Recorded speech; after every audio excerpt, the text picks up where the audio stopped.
Fala, galera do Fightcast, mais um episódio aqui. Desta vez eu tenho o prazer de receber meu amigo Ninja Pinto.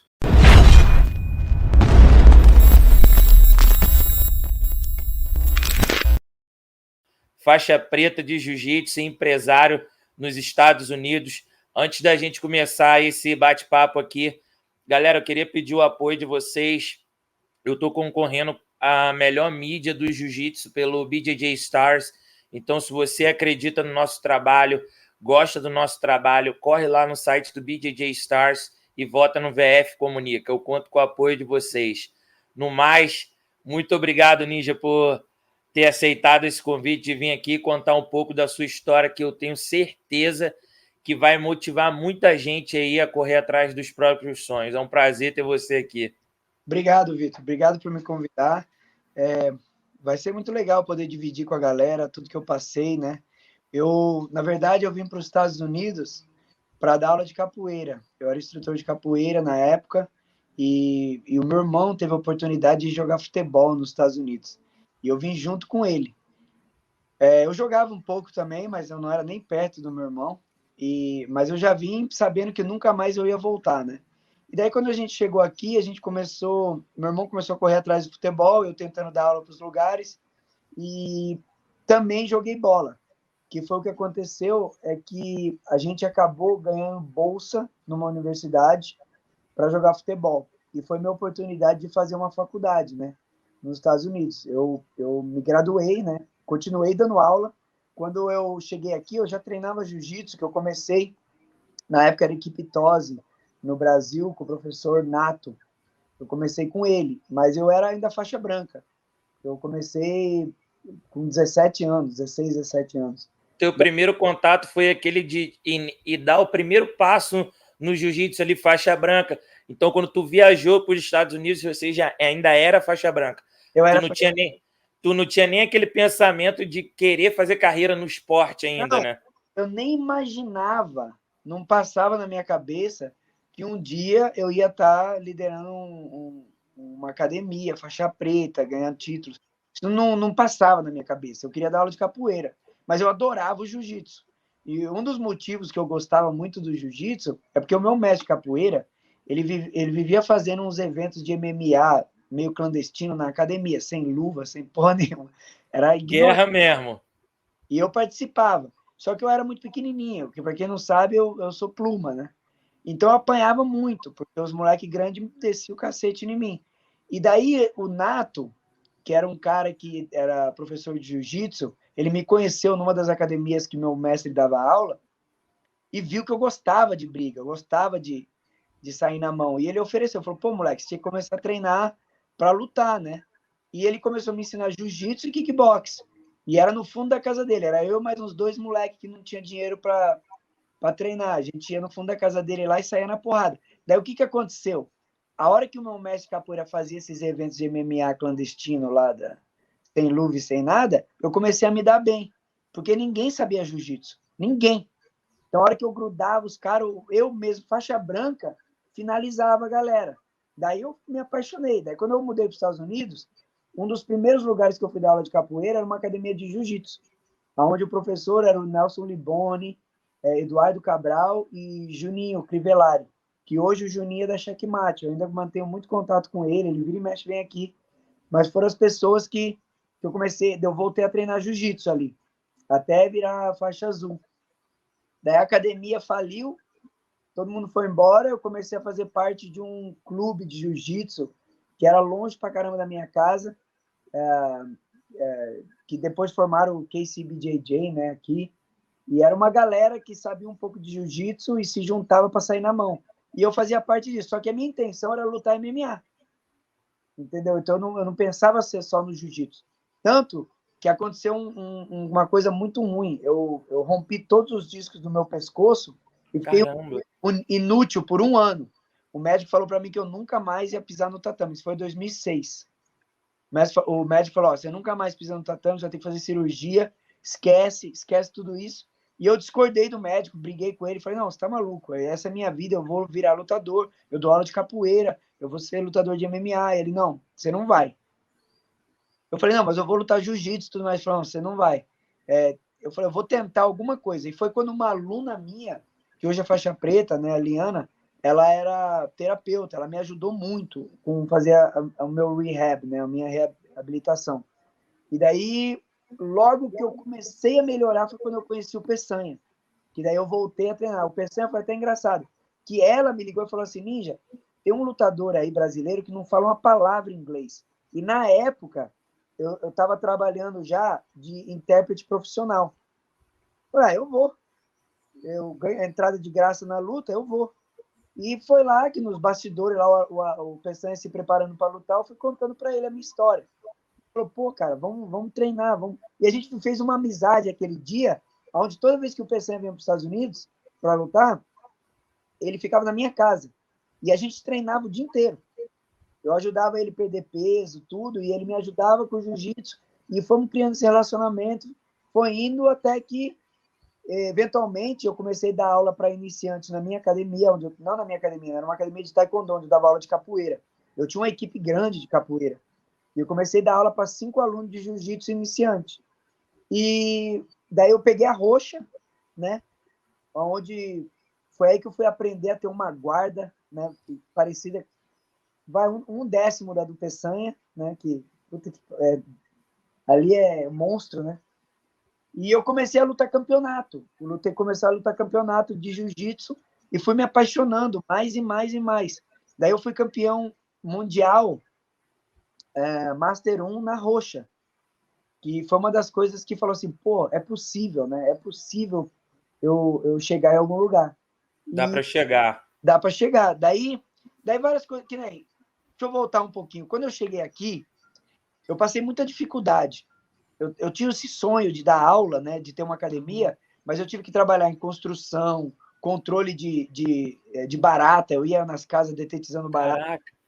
Teve 2 vezes que eu fui para o hospital intoxicado. Tem todo aquele perrengue, porque só para atualizar a galera que está nos ouvindo, que olha para você hoje, o produto final, com uma academia bem estruturada, falando muito bem inglês, tendo um poder de compra que a América proporciona. Mas não é assim. Tipo, Não. eu cheguei nos Estados Unidos e vai virar tudo a meu favor. Então, que você conte aí os perrengues que você passou e para a galera entender que também não é fácil, mas dá para fazer. Então, uma das coisas que eu fiz que foi muito bom também foi depois de 1 ano e meio, quase 2 anos que eu e meu irmão estávamos aqui, a gente ligou para o meu pai, para minha mãe e falou assim, ó, larga tudo e muda para cá. Porque meu pai tinha acabado de perder o emprego dele também, eles estavam lenhados no Brasil, e eles aceitaram. Daí eles vieram para cá, na verdade, eu e meu irmão que tinha que cuidar deles, porque eles não falavam nada inglês. A gente colocou eles a gente morava numa casinha minúscula, onde a gente morava em 7, né? Eu, meu irmão, meu pai, minha mãe, mais 3 que ajudava a pagar. E só tinha um banheiro, não tinha aquecedor, o sistema de esgoto entupia toda hora. A gente só tinha um carro todo ferrado, que um amigo nosso, que era mecânico mexicano, que arrumava toda hora para a gente. E minha mãe e meu pai limpavam o escritório à noite. Eu e meu irmão fazia a faculdade de manhã, eu dava aula, trabalhava nos bicos onde podia, construção, eu trabalhei no McDonald's, trabalhei em todas as coisas que você falou. Até juiz de futebol fui. Caraca. Daí, foi barman também, foi uma época legal que eu trabalhava na noite fazendo bebida, mas nunca parei de treinar e dar aula, nunca. Sempre eu corria atrás de tudo isso. E daí, em 2010, eu graduei na faculdade, tentei arrumar emprego, mas não podia, por causa Tu fez faculdade de quê, Ninja? de medicina, biologia medicinal, psicologia e linguagem de sinais americana. Eu fiz 3 faculdades. O futebol pagou de psicologia e biologia, né, medicinal. Agora, a outra de linguagem de sinais, eu que paguei. E, por incrível que pareça, eu tenho 2 funcionários surdos, onde uma das surdas é brasileira, o outro é americano mesmo. Você faz essa integração de todo mundo, né? Você estudou sobre isso e realmente está praticando o que você estudou, reúne a galera, dá oportunidade. Isso é muito bacana também. Tem alunos surdos também, tem aluno cego, mas eu não sei linguagem de cego, né? De Braille, né? Mas, então, Daí o que aconteceu? Em 2010, o meu pai, eu ia lutar MMA. Eu voltei, arrumei o pescoço, ia lutar mesmo. Daí meu pai ficou com câncer. E daí foi maior desespero na nossa família. Eu tive que meio que sair de treinar, cuidar do meu pai, tentar salvar ele. E foi no mesmo ano que eu abri a minha academia. Imagina. Foi a primeira vez que eu abri minha portinha, era a minha academia. Eu já abri ela com 70 alunos. Foi que eu trouxe os alunos da onde eu dava aula antes, que era uma academia de taekwondo. E daí meu pai faleceu, foi muito triste, mas isso. E eu prometi para meu pai fez eu prometer para ele que eu não ia fazer MMA, que eu não ia lutar, que ele tinha medo de eu quebrar o pescoço, igual aconteceu da outra vez. Daí eu entrei de cabeça no jiu-jitsu. Entrei mesmo e comecei a lutar igual um doente. Queria provar para aquele médico que disse que eu nunca mais ia lutar ou treinar. E consegui ganhar várias coisas, sabe? Coisas que eu nunca imaginei. Eu fui campeão brasileiro, asiático, pan-americano, mundial, com kimono, sem kimono. Que mais? Australiano, Pan Pacific, eu ganhei o Pan Pacific também, com e sem kimono. Na verdade, eu nunca sonhei que isso ia ser possível, sabe? Mas foi acontecendo, porque eu estava muito dedicado, andando com as pessoas certas, pessoas que estavam me motivando a correr atrás disso. E aí estamos, aí mais um ano que eu vou lá no Mundial de Adulto com 39 anos. Meu sonho é subir no pódio preto adulto. Vamos ver se acontece esse ano. Não foi esse ano. Galera, Vai Mundial já... Mundial já é semana que vem, dia 9, já começa a guerra lá, o topo da montanha, escalar aquela montanha. O Ninja já sendo master, vai lá trocar força com a galera da nova geração e tudo dando certo, ele vai com certeza pegar um pódio lá e talvez até a medalha de ouro. Jiu-jitsu é uma incógnita, tudo pode acontecer. De repente, o cara lá de cima olha para você e vai falar que é o teu dia e não tem jeito. Por isso que eu vou. Por isso que eu não, por isso que eu arrisco, entendeu? Porque, cara, eu vou te falar, todo mundo tem 2 braços, 2 pernas, treina duro, tudo é possível, cara. Aconteceu uma coisa agora no Mundial de Massa que eu tava, né? Cara, 2 caras que eram duro pra caramba, né? Que um era o Barata e o outro era o Javier Gomes. 2 caras monstros. Quando eles fizeram a luta deles, o Barata ganhou do Javier, mas machucou muito feio. Não pôde ir para a próxima luta. E aconteceu que o Barata pegou terceiro lugar e o Javier pegou... Não pegou nada. E eu juro, fora. Entendeu? Tudo pode acontecer. E acabou que quem ninguém esperava pegou primeiro lugar. É verdade, tudo pode acontecer. E, Ninja, do que você contou aí, resumindo um pouco da sua história até chegar na América, jogou futebol, fez faculdade, e eu queria saber assim, qual foi o momento que você viu a chave virar para a sua vida pessoal. Não digo o momento que você pôde fazer as coisas que você já tinha vontade, mas assim, cara, tá dando certo. Você lembra de do dia que isso aconteceu, que você acordou diferente, você falou assim, cara, a partir de hoje começou a dar certo, agora nós vamos seguir. Teve algum momento desse, assim, que você parou para reparar que as coisas estavam acontecendo? Cara, essa é uma pergunta meio que difícil de responder. Deixa eu te explicar por quê. Eu penso muito na ideia, assim, se você vai para uma ilha, queima o seu barco. Por quê? Para você não ter na sua cabeça que você pode voltar atrás, que você vai ter que dar um jeito e agora você vai ter que realmente sobreviver nessa ilha. Não tem mais barco. Então, todas as decisões que eu tomei na minha vida em relação a estar aqui hoje foram assim. Tipo, quando eu vim para os Estados Unidos, eu já sabia que eu não ia voltar. Eu não sabia como que ia acontecer. Eu não sabia o que ia acontecer. Eu não tinha noção.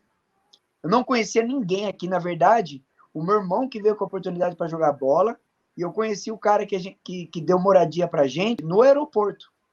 Caraca! Entendeu? O cara falou, vocês podem ficar na minha casa 3 meses. Entendeu? Eu falei, bom, a gente vai dar um jeito. O meu irmão queria ir embora. Eu falei, não, eu não vou embora. Eu vou dar um jeito. Então, e isso sempre foi assim. Quando eu entrei na faculdade também, eu falei, cara, como é que a gente vai fazer isso? Faculdade dos Estados Unidos? Não, vou dar um jeito. Eu graduei. Quando eu assinei o contrato da minha academia, eu olhei para aquilo e falei, cara, como é que eu vou pagar isso aqui? É um contrato de 3 anos. Se der errado, já era. Como é que eu vou fazer? Eu falei, não, eu vou dar um jeito. Eu vou dar um jeito. Não sei como, mas eu vou dar um jeito. Daí eu expandi minha academia. Hoje a minha academia ela tem 8.000 pés quadrados, né? Eu nem sei quanto que é isso em metros quadrados, mas é grande. E eu lembro que quando eu expandi minha academia, eu assumi uma dívida altíssima, porque teve que fazer a reforma. Foram tipo $60.000 de dívida. Que eu falei assim, como é que eu vou pagar isso agora? Cara, eu fiquei 1 ano sem tirar quase 1 centavo da academia. A academia Só foi se pagando. tentando se pagar. Graças a Deus que a minha esposa, ela, com o trabalho dela, ela conseguiu segurar a onda, entendeu? Mas foi muito difícil. Foi muito difícil. Daí, na verdade, eu vou te falar outra coisa também. Eu comecei a estudar muito sobre business, né? Como ter uma academia.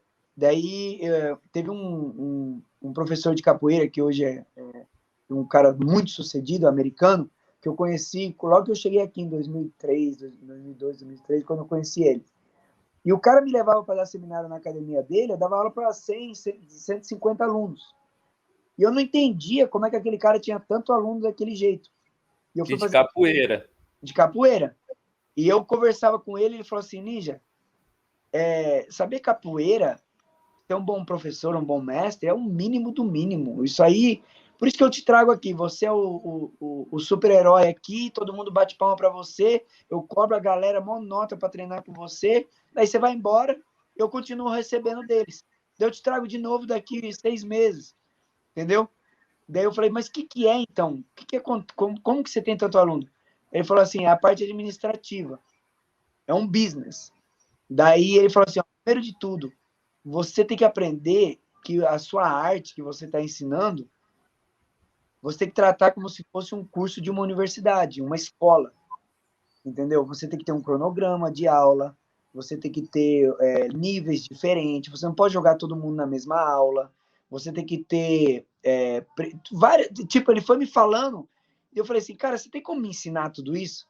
Ele falou, eu posso ensinar, mas a maioria dos brasileiros que eu ensino, ninguém me escuta. Eu falei, não, eu vou escutar. Eu não sei nada, por favor, me treina. Foi aí que ele montou uma empresa de consultoria para academias. Hoje, esse cara é milionário. Ele tem, nossa, ele dá cursos em Las Vegas para dezenas e dezenas de academias. Eu vou, de 6 meses, eu vou para Las Vegas. Eu fui o primeiro cliente dele. Hoje ele tem uma clientela gigantesca com esse curso que ele dá de consultoria. Ele é um gênio. É um gênio. O cara, o apelido dele é Mago, né? Tanto que todo mundo só chama ele de Mago.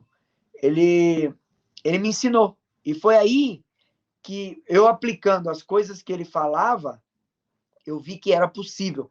Daí, em 2007, foi quando eu era tradutor, né? A empresa que eu trabalhava faliu e todo mundo foi mandado embora, porque foi processada.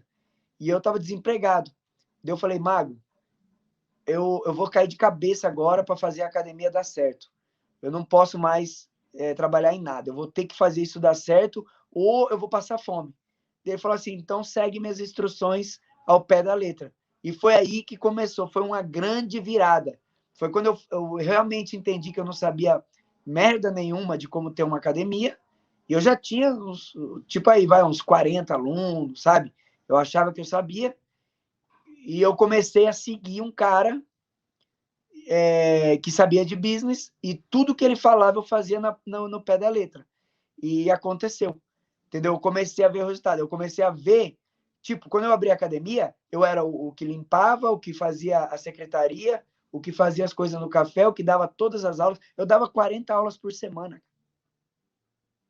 Sabe o que é dar 40 aulas por semana? Doideira. Hoje, graças a Deus, eu tenho 17 funcionários. Entendeu? Eles que que fazem o circo acontecer aqui. Mas eu venho aqui todo dia, eu participo das aulas, eu treino junto, eu dou aula também porque eu gosto, mas já não preciso mais dar aula. Você comentou aí que sua academia já está andando sozinha, foi o business todos que você aprendeu a fazer. Mas agora falando um pouco da sua carreira no jiu-jitsu, como que foi tua jornada até a faixa preta? Ah, cara, como eu estava falando antes, né? Eu comecei a treinar no Brasil, daí eu peguei azul aqui com o Juninho, né? Fone, em 2008, ano. Setembro de 2008 ali. Daí, depois, né? Eu tinha o pescoço, a academia fechou. De 2003 a 2006, eu treinei muito pouco, porque não tinha. O único lugar que tinha jiu-jitsu era 50 minutos da minha casa e os horários eram no mesmo horário que eu dava capoeira. E daí eu só podia treinar de sábado. Então, por 3 anos eu só treinei de sábado e um desses 3 anos eu quebrei o pescoço. Caramba. Então foi muito ruim. Daí 2006 que eu voltei, né, 2007, foi quando eu estava treinando legal com o Peçanha, né, que ele começou a vir para cá, morar aqui, e a gente estava treinando da hora. Em 2008, ele me deu a roxa. Daí eu fui campeão mundial de roxa, fiquei feliz pra caramba, que era possível. Daí, em 2012, eu ganhei o mundial de roxa, ele me deu marrom. Daí de marrom, cara, fui ranqueado o melhor marrom, Master 1, né, o ranking número 1 de todos os pesos, Master 1 do mundo pela IBJJF, ganhei brasileiro, ganhava tudo. Tudo que eu lutava, eu tava ganhando. Foi quando você era de marrom, quando você estava de marrom, foi o ano que você mais competiu assim no jiu-jitsu? Não, acho que não. Mas eu lutava muito evento. Eu ganhava, não que eu lutava muito evento, eu ganhava bastante evento que eu lutava. Entendeu? Daí, em 2014, foi quando o Peçanha me promoveu faixa preta, logo antes do Mundial de Master. Eu tava doido para lutar o Mundial de Master, ele acabou isso comigo. Daí isso foi legal, foi interessante. Porque quando eu ganhei a preta, foi um choque, cara. Porque eu lutava muito de adulto, né? Eu gostava muito de lutar adulto. Mesmo sendo uma... Você é um cara que gosta dos desafios, né? É, Você já deu para ver quando você contou sobre sua história, porque não é só querer as coisas, não é só desejar. Você tem que ter coragem para poder fazer, coragem para dar o primeiro passo. Então, tudo isso que você toma essa decisão reflete nos seus resultados. E foi assim também no jiu-jitsu, né? sim, sim. Então, eu lutava muito de adulto. Ainda luto. Às vezes eu luto... Agora, vou lutar o Mundial de adulto. Vira e mexe, eu luto de adulto. Daí, na época, eu estava lutando só os maiores eventos de massa, mas a maioria de adulto. E daí, o que aconteceu? Quando eu peguei a preta, eu continuei a mesma pegada. E eu lutei com grandes nomes do jiu-jitsu. Eu tenho, tipo... Só que foi um choque. Porque, porra, eu não tinha assim... Ó, pode falar a verdade, eu fiquei um bom tempo sem ser finalizado na minha categoria. Um bom tempo. Eu estava bem. Se eu perdesse, era por ponto ou vantagem. Pô, logo que eu fui lutar de adulto preta, minha primeira luta foi contra o João Miau. Porra. Uma pedra. Uma pedra. Daí, e vários outros, sabe? Uma luta... Tem um pódio meu muito legal, que foi no American National. Em primeiro lugar está o Mike Musumeci, quando ele ganhou do João Miau. Em segundo lugar está o João Miau.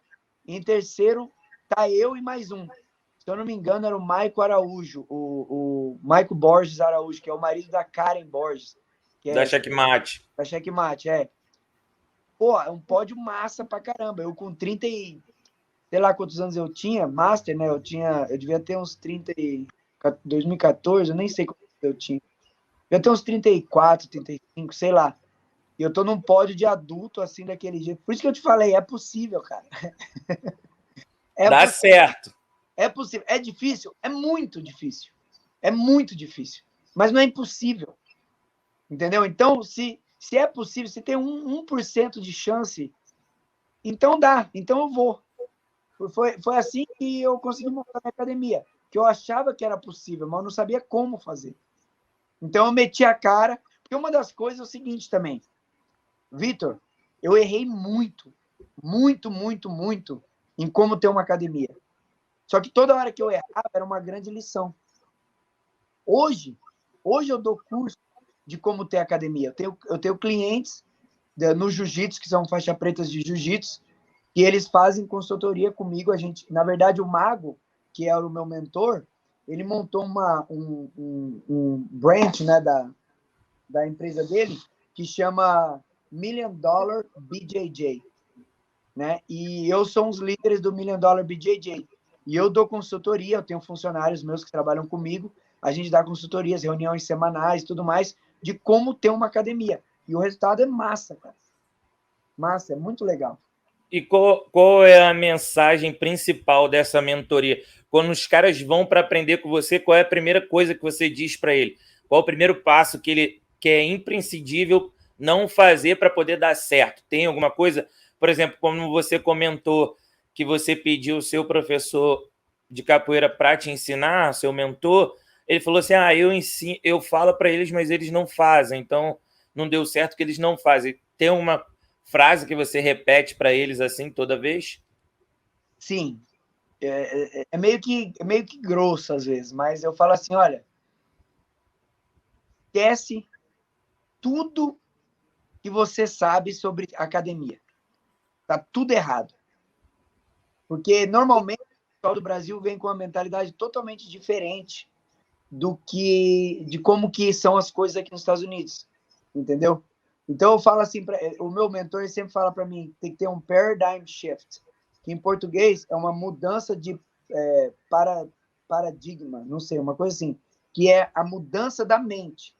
Você tem que, por exemplo, eu vou te falar uma coisa assim, para um cara que que trabalha, vamos supor, um cara que é milionário, um cara muito rico, ele nasceu milionário, ele nunca viu pobreza, sempre para ele tudo foi muito fácil, muito simples, ele tendo o bom e do melhor e tudo mais, certo? Sim. Daí, com um piscar de olhos, acontece alguma coisa onde ele não tem mais nada. Agora ele vai ter que ver a pobreza. Se ele não ter uma mudança mental totalmente extrema, ele vai se matar. Ele não vai. Se ele esperar ter tudo que ele tinha, sem ter nada no bolso, morando numa favela, por exemplo, ele vai se matar. Ele não vai. Ele vai ter que enfrentar a realidade, que ele já não tem mais nada, qual seria ele não sabe mais nada, e ele vai ter que aprender do zero. Ele vai ter que mudar a mente dele, mudar as expectativas dele, mudar a perspectiva dele, mudar a esperança dele, tudo vai ter que mudar, que é uma mudança de paradigma, de mente. Você vai ter que totalmente mudar a sua mente. E é isso que De como você vai enxergar a tua realidade, né? Porque às vezes a galera tá acostumada muito com uma coisa e às vezes para ela fazer o que uma pessoa de sucesso já fez, porque é muito fácil, como a gente já até falou no início, né? Olhar o produto final é fácil, mas tomar as decisões que o levaram até esse resultado, que é muito difícil. Ser campeão, todo mundo quer ser, mas ninguém quer pagar o preço que o campeão paga. Então, isso é para os esportes e na vida também, que é a sim, questão de você aprender a coisa pelo lado certo, com quem já chegou lá. Muita gente, às vezes, acha que sabe tudo. exatamente. Esse é o problema. Quando eu vou dar consultoria, né, para os professores de jiu-jitsu, o mais difícil é como eles coordenam a aula, né?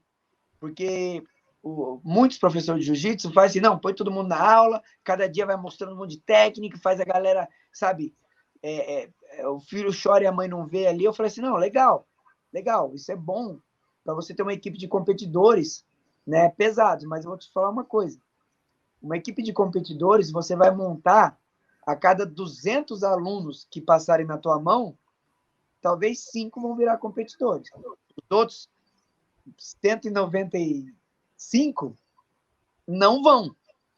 Só que você tem que ter uma renda para poder ter o lugar. E esse dinheiro vai vir de onde? Dos competidores? Normalmente, o cara que é competidor é quebrado. Ele não tem dinheiro. Então, se você não investe em ter um grande trabalho com faixa brancas, com empresários, com pessoas que querem como hobby, que é esse público, você nunca vai ter dinheiro para investir nesse teu sonho de ter uma equipe de competição. Tipo, eu adoraria ter uma equipe gigantesca de competição. Hoje eu estou montando a minha. Por quê? Porque eu tenho uma grande quantidade de alunos que não querem ser competidores, mas amam o hobby, amam estar aqui. Eu não posso dar uma aula para eles igual eu faço com meus competidores. Senão eles nem voltam amanhã para Senão, treinar. eu estava conversando isso com o Peçanha hoje. O Peçanha está trabalhando aqui na academia agora. Ele é um dos professores, né, contratados para trabalhar. E daí eu falei, Peçanha, a gente tem 3 níveis de aula, que é o Learner's Mindset, que é a mente aprendiz, o Bulletproof Mindset, que é a mente à prova de bala, e o Shark Tank, que é o tanque dos tubarões. Não adianta você querer pegar pesado no nível 1. Ali a gente vai seguir um cronograma simples, básico, por mais que os caras, sabe, eles têm que completar. Se você vai na faculdade e mesmo você sendo o melhor aluno da aula, o professor vai pegar você e já colocar no segundo ano, porque o primeiro ano é muito fácil. Não, você vai ficar perdido. Você vai completar o primeiro ano, daí ele vai te passar para o segundo ano de universidade. E aqui eu faço a mesma coisa, eu tenho 3 níveis. E daí eu estava conversando com o pessoal falou assim, pô, eu vou ter que dar aula de hoje igual ao dia de ontem? Eu falei, sim, é o nosso cronograma, é a mesma técnica. Não, mas, pô, vai ficar chato. Eu falei, chato para você que é o professor. Pergunta para os alunos se eles conseguem fazer a técnica de ontem perfeito. E daí é verdade. Realmente... E esse ponto, Ninja, é uma das coisas que mais acontece aqui no Brasil, que os professores não têm um cronograma de aula, e muita gente desiste de praticar jiu-jitsu por conta disso. Exato. Porque não tem como você aprender 5 raspagens em uma semana. Tu não vai nem saber repetir uma. Exato. Que tirar 5. Exatamente. Esse é exatamente isso. Não tem como. Peraí, só ligar o carregador aqui para não tem como o aluno, principalmente um aluno que não quer ser competidor, o cara gosta do hobby, ele é faixa branca, ele é dentista durante o dia, e ele vem aqui para se desestressar, entendeu? Não tem como você ensinar para ele 4 técnicas hoje, mais 5 amanhã, daí depois no próximo dia mais 3. No final da semana ele não vai lembrar de nada, cara. Não vai, e vai frustrar o aluno. Isso vai frustrar o aluno. Sabe o que ele vai fazer? Ele vai sair. Ele vai parar. Entendeu? Então, já começa por aí, entendeu? Tem que ter uma mudança de... eu acho que, resumindo tudo, seria o seguinte. Como que funciona uma escola? Não uma academia de luta, de musculação, nada disso. Como que é uma escola? O professor, ele vai lá todo ano e passa a mesma matéria para o primeiro colegial. Você acha que ele também não está de saco cheio de mostrar a mesma matéria de geografia, a mesma matéria de... É a mesma coisa. Daí no segundo colegial é outra matéria. E é um método que dá certo, né? Você vê a galera evoluindo por conta disso. E até mesmo pelo fato de ter o cronograma, ninguém fica naquela expectativa, será que eu vou ser graduado? Será que o professor hoje vai me dar? Não, você completou as aulas, você atingiu o nível, seu professor está vendo o seu nível de comprometimento e aquilo é certo. Sim, então, a galera fica mais incentivada a treinar quando tem um método. E dá certo, Vitor. Fomos para o Mundial de Master agora. A gente trouxe 13 medalhas. 13 medalhas do Mundial de Master. 4 não. Minha mãe foi bicampeã mundial, só para...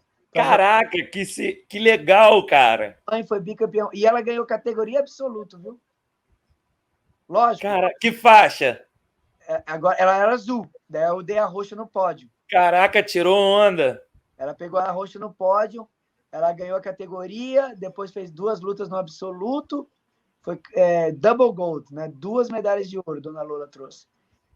O pastor, o cara é pastor de igreja, chegou aqui super gordo, 60 anos de idade, ganhou o 3º título mundial dele e dei a preta no pódio.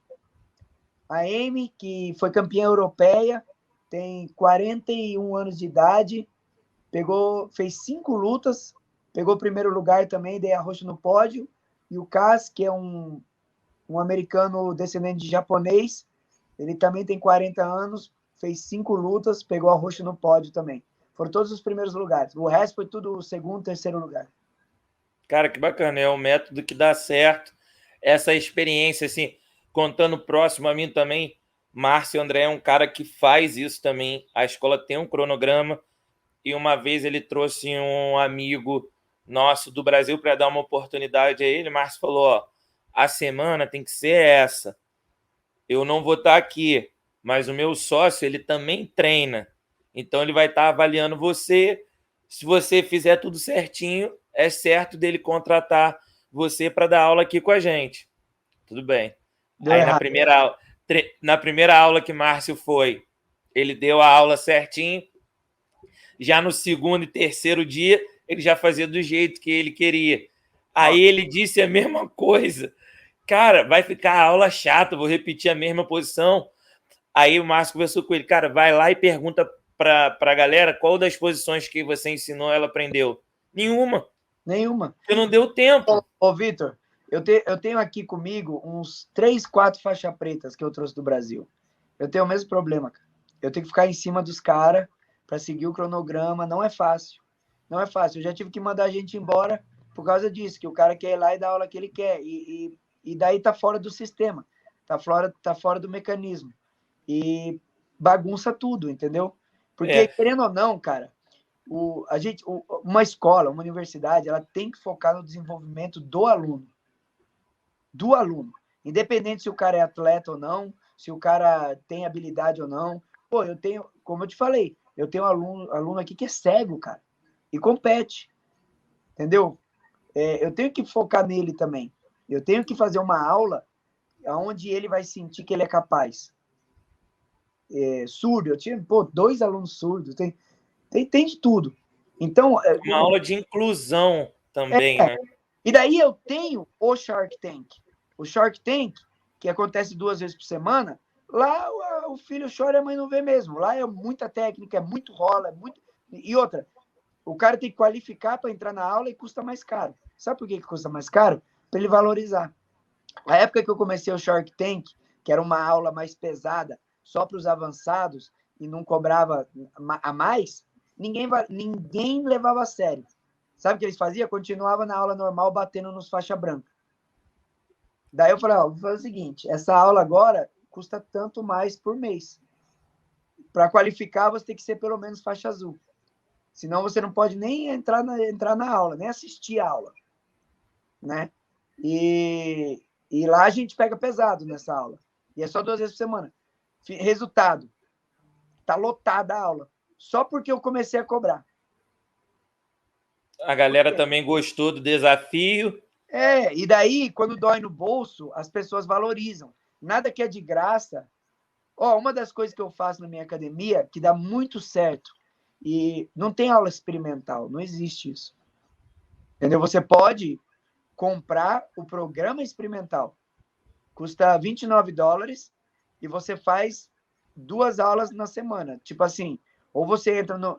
Tipo, o cara não pode vir quando ele quiser. É igual na escola. Você vai na faculdade, a faculdade que vai decidir para você qual é o horário. Qual o horário. Tipo assim, ó, a aula de matemática é segunda, quarta e sexta. Você fala, não, só posso vir de quarta. O que vai acontecer? Vai dar ruim. Vai ter que sair. Deixa eu vir de quarta e quinta, por causa que eu tenho que trabalhar. Não. O seu programa... Então, quando a pessoa matricula na minha academia, o programa da pessoa é segunda, quarta e sábado, ou terça, quinta e sábado. Ele não pode ficar indo quando ele quiser. Não existe isso. Depois, quando ele sai do primeiro nível, que ele entra para o segundo nível, ele tem opções de vir mais dias. E depois, para o terceiro nível, é o Shark Tank, que é só de segunda e quarta também. Entendeu? Você que vê a academia assim, você é um médico e a pessoa é um paciente. Se você vai no médico, fala, doutor, eu tô com dor no joelho. E o médico fala assim, o médico fala assim, ok, Vitor, o que você quer fazer? Você vai voltar nesse médico? Não. você vai falar assim, ok, Vitor, a gente tem que fazer um raio-x, a gente tem que fazer uns exames aqui, daí eu vou te dar esse remédio, o tratamento vai ser esse, e você tem que fazer isso. Entendeu? O cara, quando ele entra aqui, ele é um paciente.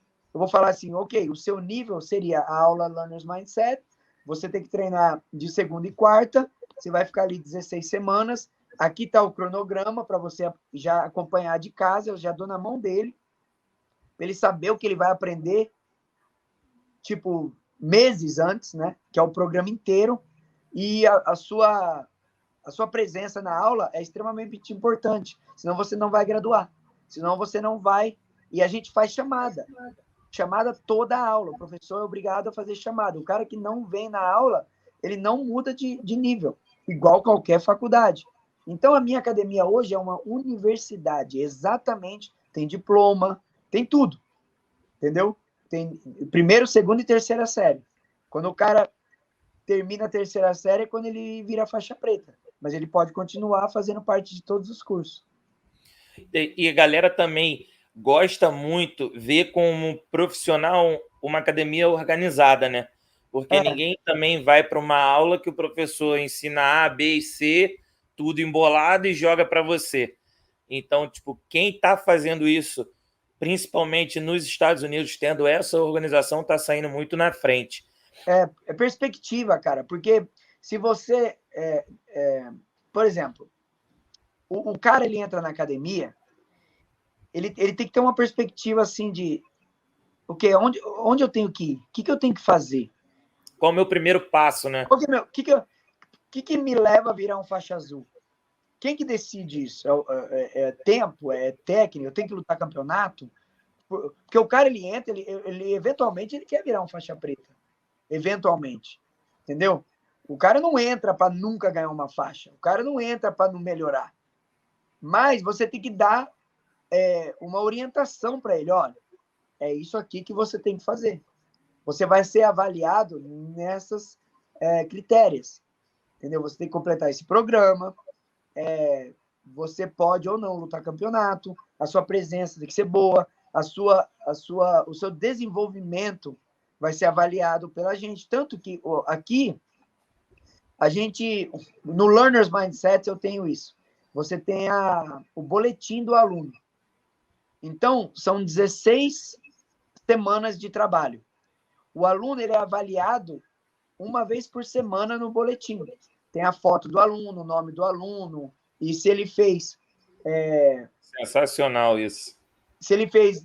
a nota é 1, 2 ou 3. 1 significa que ele precisa de mais trabalho naquela técnica. Vamos supor, pegar as costas, tipo, sei lá, qualquer técnica. Dessa semana aqui, essa semana, se eu não me engano, a gente está trabalhando na raspagem clássica, né? A tesoura, que é raspar o cara da guarda. Daí ali ele vai receber 1, precisa de mais trabalho em cima disso. 2, ele fez bem. 3, pô, o cara é extraordinário. Entendeu? Então, toda semana, o professor tem que ali marcar como o aluno fez. E daí, vai completando. A hora que ele completou as 16 semanas de aula, vai para minha mão. E daí eu converso com o professor. O que você acha? Tem como a gente passar ele para o Bulletproof? E normalmente é um faixa preta que está dando aula, né? Ele fala, não, pode passar que eu garanto. Às vezes eu nem conheço o aluno. Eu falo, beleza. Eu confia no trabalho dele. Eu aprovo, né? Eu aprovo. Daí o pessoal da secretaria já imprime o diploma, tudo. A gente vai lá na frente da classe inteira, promove o cara pro Bulletproof, que é o nível 2. E todo mundo bate palma, tira foto, põe no Instagram, é super legal. Cara, o aluno fica muito mais motivado, porque ele conseguiu conquistar alguma coisa com 4 meses que ele se esforçou muito. Agora, se o aluno perde uma semana de aula, não vem, tudo, isso conta. Daí ele vai ficar mais tempo naquele programa, entendeu? Tipo, ele repete. Verdade. Repete, entendeu?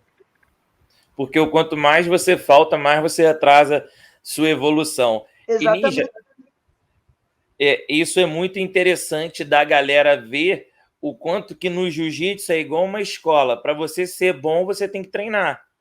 Então, tudo na nossa vida que a gente quer ter uma habilidade, a gente precisa se dedicar, ter um cronograma, porque ninguém aprende nada sem um passo a passo. Então, não tem como você aprender as coisas avulso. É muito interessante essa visão que você passou aí para a galera que vai nos ouvir do Brasil, né? Se a galera aqui no Brasil acredita que se todo mundo colocasse mesmo um cronograma, um plano de aula, o nível do jiu-jitsu aqui profissional, digo, as academias ter mais alunos seria muito maior. Sim, eu acho que eu não acho que melhoraria o nível dos alunos, né? Porque o jiu-jitsu no Brasil, o atleta brasileiro, né?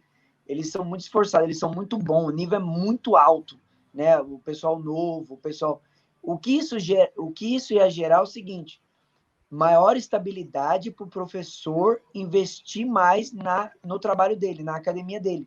Ele não vai precisar ter outro emprego, entendeu? Ele vai ter mais aluno. Então, ele vai ser uma pessoa mais estável como academia. O nível é ótimo no Brasil. Muita gente acha que isso não dá certo no Brasil. Dá, mas tem que partir do professor. O professor tem que ter um paradigm shift, né? Uma mudança de paradigma na cabeça dele e começar a implementar e tratar o trabalho dele como uma escola. Na verdade, eu sou um exemplo de quando o meu primeiro contato com o jiu-jitsu, eu já entrei numa aula de graduado, então eu apanhei a beça, quase não deu vontade de voltar no outro dia. Mas Porque eu vi a minha evolução muito atrasada, né? Tipo, eu vi os caras já fazendo uns movimentos bacanas, mas é que ele já era graduado, o cara já era roxo, azul, marrom, e eu na mesma faixa branca falei, pô, nunca vou chegar no nível desse cara. esse é o problema, Vitor. Esse é o problema. O aluno chega, vê aquilo, fala, tá maluco, isso não é para mim, entendeu? Na verdade, é para ele. Só que o professor tem que demonstrar para ele que é para ele. E o melhor jeito de fazer isso é você tratando a sua academia como uma universidade e não, tipo assim, aqui nos Estados Unidos a palavra academy não significa igual no Brasil academia. Academy é uma coisa educacional. Tem o Police Academy, você vai lá para virar policial. Você vira, é um curso que você vira um policial, entendeu? Aqui a minha academia chama Brasil Academy. Academy significa educacional, é uma coisa acadêmica. Já no Brasil, academia é musculação, é treinar, é sair na mão, entendeu? É verdade. Aqui eles têm outro nome para isso, chama gym. Gym, que é o ginásio, entendeu? É onde o cara vai para treinar, vai para... É outra mentalidade. Tanto que eu nem gosto dos caras... O nome, né, que eles falam membership. Membership numa academia é o quanto você paga por mês para você poder usar a academia, você faz o treino do jeito que você quiser. Aqui, meus funcionários são proibidos de usar a palavra membership. Eles têm que usar a palavra tuition. Tuition é o nome dado ao pagamento feito a uma universidade, a uma faculdade. Entendeu? Sim, interessante isso. Então, não é... O membership, o cara faz o que ele quer. Aqui não. Aqui ele vai seguir exatamente o programa que a gente tem disponível. Se ele não gosta disso, não tem problema nenhum. Cara, tem academia de jiu-jitsu para todo lado aqui, que são feitas de outro modo. Eu prefiro que eles não virem meu aluno. Entendeu? Eu quero as pessoas aqui com essa mentalidade que eles estão numa faculdade e um dia eles vão graduar e vão receber a faixa preta e é um certificado muito valoroso, valioso, né? Onde eles podem ter o próprio trabalho deles. É igual um certificado de um dentista, de um médico, de um sei lá o quê, entendeu? É um curso. Verdade. E Ninja, agora falando um pouco da sua carreira, mais um pouco da sua carreira de competição, em 2020 foi quando você conquistou o seu título mundial Master, depois de ter batido muito tempo na trave. Sim. Cara, como é que... Foi quantas medalhas de prata que você pegou entre prata e bronze antes disso? Foram várias, cara. Eu peguei a faixa preta em 2014, e daí foi 2014, 15, 16, 17, 18, 19, 20. Foram 7 tentativas. Na 7ª, eu consegui. Aonde? Nas últimas 4, antes da 7ª, foram uma de prata e 2 de bronze. Então, eu subi no pódio do Mundial de Master 4 vezes, né? 2 de bronze, uma de prata e uma de ouro. de preta, de faixa preta. Sim. Cara, como eu voltei a falar, tipo, é possível. É possível. É possível qualquer pessoa ter uma academia grande? É. É possível você ser campeão mundial? É. Só que não é fácil. Entendeu? Você tem que meter a cara, você tem que ter a mente de que toda vez que você erra, toda vez que dá errado, aquilo ali é mais um degrau para você subir a sua escada. É mais um degrau. Faz parte. A maioria dos grandes lutadores que conseguiram grandes títulos perderam muito no começo. Entendeu? Perderam muito e ainda perdem.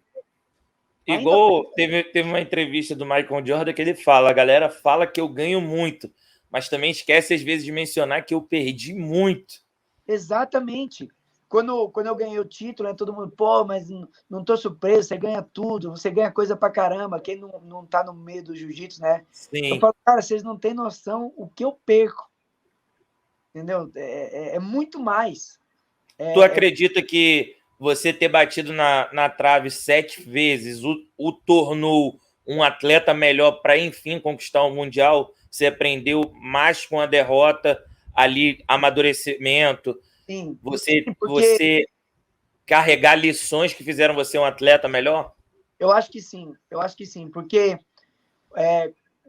por exemplo, a maioria das pessoas, né, tem muita dificuldade em perder. Eu também, eu odeio perder, odeio. O pessoal, meus alunos, eles mesmos falam que eles nem vêm na academia, vários deles não aparecem na academia na semana que eu acabei de perder um campeonato. Porque eles falam que eu vou bater em todo mundo, que eu desconto tudo neles. Então, vários alunos, que a hora que eles veem que eu perdi um campeonato, eu peguei segundo lugar, ou nem peguei pódio, tudo, eles já até falam, pô, Ninja, nem vou treinar. Deixa você acalmar aí, porque eu venho com uma sede, uma vontade, sabe? Eu quero De se treinar. preparar de novo. Eu falo, não é possível, eu vou ter que treinar mais, mais e mais e mais e mais. E isso, no final da história, uma das coisas que é importante é lembrar o seguinte: o meu objetivo final é ser bom no jiu-jitsu, certo? Sim. Os campeonatos são consequências. Eu não posso colocar minha meta, o meu objetivo final, eu quero ser o campeão mundial. E daí acabou. Não posso ser isso. A minha meta final é ser bom, é a jornada, é melhorar. Então, toda vez que eu perdi, eu treinei mais do que quando eu ganhei. Entendeu? Quando eu ganhei o Mundial, aquela semana depois do Mundial, eu nem treinei, cara. Eu vinha na academia tomar açaí. Porque eu estava tão feliz que eu tinha sido campeão mundial depois de 7 anos, que eu estava até preguiçoso. Já os eventos que eu perdi, eu treinei igual um doente, logo depois que eu perdi. Então, qual que você acha que me fez melhor? Ficar tomando açaí ou treinar igual um doente? Entendeu? Treinar quando você ainda tinha perdido, né? Porque você, depois que conquista um grande objetivo, meio que você relaxa e pode até travar um pouco ali a sua evolução, dependendo de qual for o seu objetivo depois, né? Então, por isso que às vezes os grandes campeões falam que o problema de você ter um objetivo muito grande não traçar um plano para logo depois. Depois que você conquista um grande objetivo, o que você vai fazer? Exatamente. Qual é a sua motivação? Isso pode até te regredir como pessoa também, que você não vai fazer mais nada depois de ter conquistado o que você sempre almejou, né? Não, sim. E daí, sabe o que aconteceu logo depois que eu ganhei o Mundial? Meu primeiro Open, eu perdi. Entendeu? Que foi um bom tapa na cara para falar assim, ó, acorda que você não é o que você acha que você é. E daí eu voltei a treinar igual um doente de novo, entendeu? E isso que é importante, é focar no grande resultado em termos de melhoria. Tipo, o meu objetivo Pessoal, é ser bom no jiu-jitsu ao ponto de que eu possa ter um bom professor, um bom competidor, chegar a bater de frente com qualquer um. O meu objetivo não é ganhar esse ou aquele título, é consequência. Entendeu? A consequência de eu querer ser bom no jiu-jitsu vai me dar um título mundial, um título asiático, um título europeu, um título sei lá do que, entendeu? Eu acho que essa é a mentalidade. Por exemplo, eu tentei, né, 7 vezes, na 7ª que eu consegui. Muita gente já teria desistido. Exato, com certeza. 7 anos seguidos que deu errado, 6, né? 6 seguidos que deu errado. Sim. Igual, tem um aluno meu, o Capacete, né? Ele ele é tipo um filho para mim. Ele treina comigo desde criancinha. Hoje ele é azul, né? Ele treina muito capoeira. Hoje ele treina jiu-jitsu. Ele é azul, é competidor. Se eu não me engano, ele foi ranqueado número 1 azul no mundo esse ano, né? Ele vai lutar o Mundial agora. Ele ganhou quase tudo que ele lutou esse ano. Primeiro lugar. O moleque é muito duro. Cara, sabe o que é o mais interessante de tudo? Quando ele pegou azul, ele ficou, se eu não me engano, 8, acho que foram 8 campeonatos sem subir no pódio. Caraca, pressão. 8 sem subir no pódio. Eu falava, Capacete, não desiste. Não desiste que vai dar certo. Não desiste que vai dar certo. Eu lembro que a primeira vez que ele subiu no pódio, ele pegou 3º lugar. Chorou pra caralho. Até eu chorei. Porque eu falei assim, caramba, agora vai. Depois disso, foi só 1º lugar. Primeiro. O ano inteiro, o moleque só pegou 1º lugar. E é interessante isso, que a sua maior conquista pode estar no ponto em que você pensa em desistir. Imagine, você 6 anos batendo na trave, no 7º ano você fala, não vou lutar, eu perdi 6 vezes. Tá vendo? Tá vendo? Então, é realmente isso que você tem que insistir, persistir, treinar inteligente, saber onde está errando, mas o principal é realmente não desistir, porque a maior glória às vezes está a um passo da desistência. A humildade é muito importante. Cara, eu vou te falar a verdade. Eu adoro estar com pessoas que são melhor que eu não sei nada. Sabe? Eu adoro. Quando eu tô com o Mago, meu mentor, cara, eu fico perguntando, eu fico enchendo o saco dele o dia inteiro. Pergunta pro Marcinho. Toda vez que eu treino com o Marcinho, que eu tive com o Marcinho, pergunta para ele o quanto eu sou chato. Eu fico sugando o Marcinho igual vampiro, cara. Lá no seminário, você estava perguntando os detalhes também do seminário que o Pessan fez no Rio. Toda hora, cara. Quando, vou te falar, eu e o Marcinho, a gente foi lutar o Fight to Win, né? O ano passado, no mesmo evento, eu e ele, ficamos lá no mesmo hotel, tudo. A gente tava treinando no lobby do hotel. Eu tava lá sugando o Marcinho no lobby do hotel. Falei, Marcinho, essa posição aqui, aquela posição. Por quê? Porque o cara sabe mais que eu preciso. Sempre que eu tô com outros professores, tudo, eu sugo pra caramba. E não só dos faixa pretas. Às vezes os meus próprios alunos, hoje mesmo, um faixa azul meu, que tem aqui, ele fez uma posição maluca em mim, que, tipo, eu não sabia nem de onde veio, né?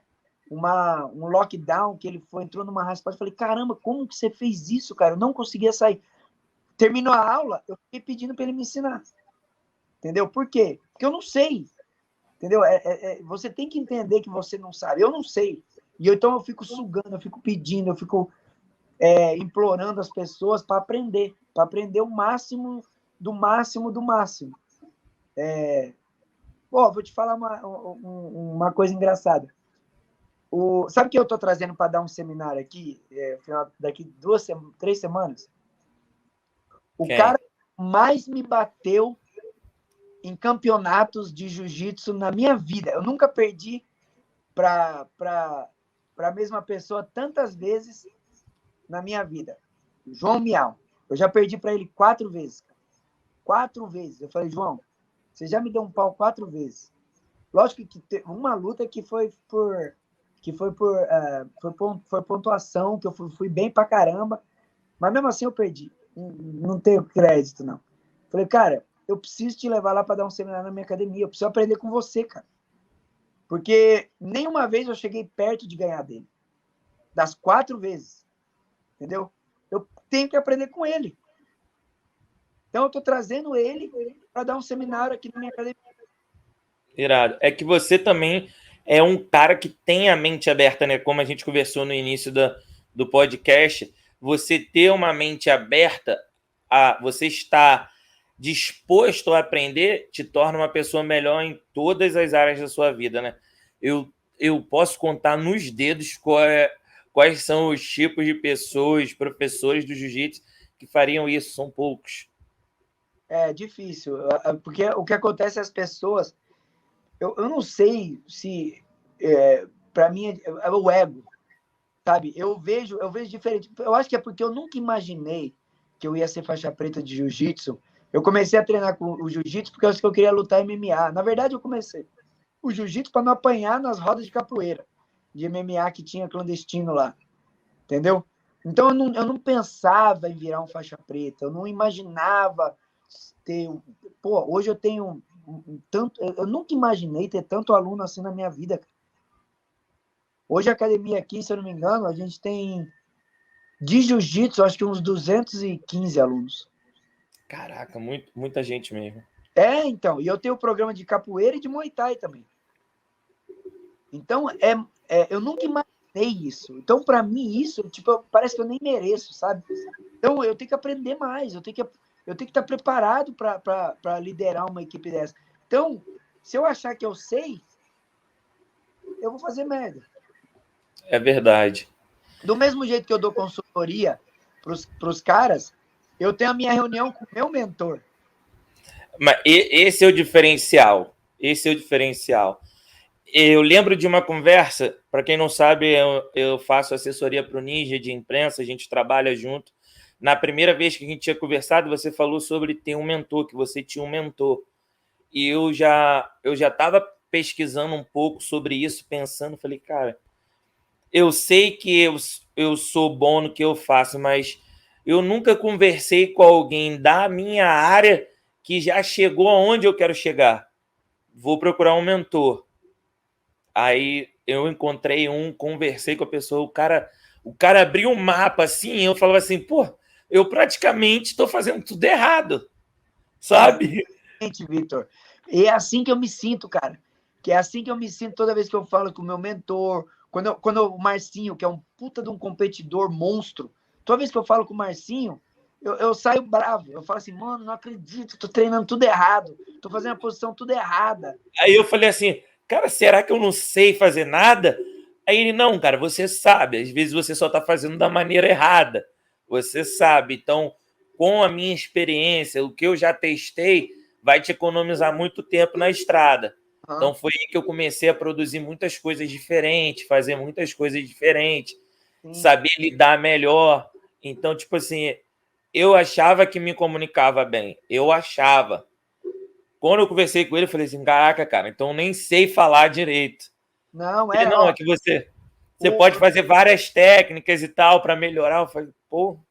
Exatamente. Ó, eu trago sempre aqui o Juninho, né, da Checkmate, Juninho Crivellari, que ele me deu a faixa azul e eu ainda sou amigão dele. Por mais que é outra equipe, eu sempre trago ele aqui.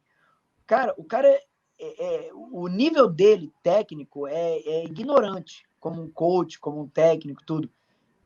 Toda vez que eu treino com ele, ou ele tá junto, me passando técnica, tudo, parece que eu não sei nada. Quando eu rolo com o Peçanha, que é o meu mestre, né, o meu professor, eu vejo que eu não sei nada. Que eu não sei nada. Que eles estão muito mais na frente que eu. Entendeu? Então eu tenho que treinar com quem? Com esses caras, cara. Eu tenho que pedir ajuda para quem? Caras. É verdade. Tem que ser os meus mentores, entendeu? Eu não posso. Eu tava falando isso pro meu filho, cara. Meu filho ontem estava treinando, né? Meu filho foi campeão. Ele fez ele foi campeão pan-americano, foi campeão agora do ADF, categoria absoluta, tem até absoluto para criança. Tem 7 anos. Caramba, é Do isso ADF. aí.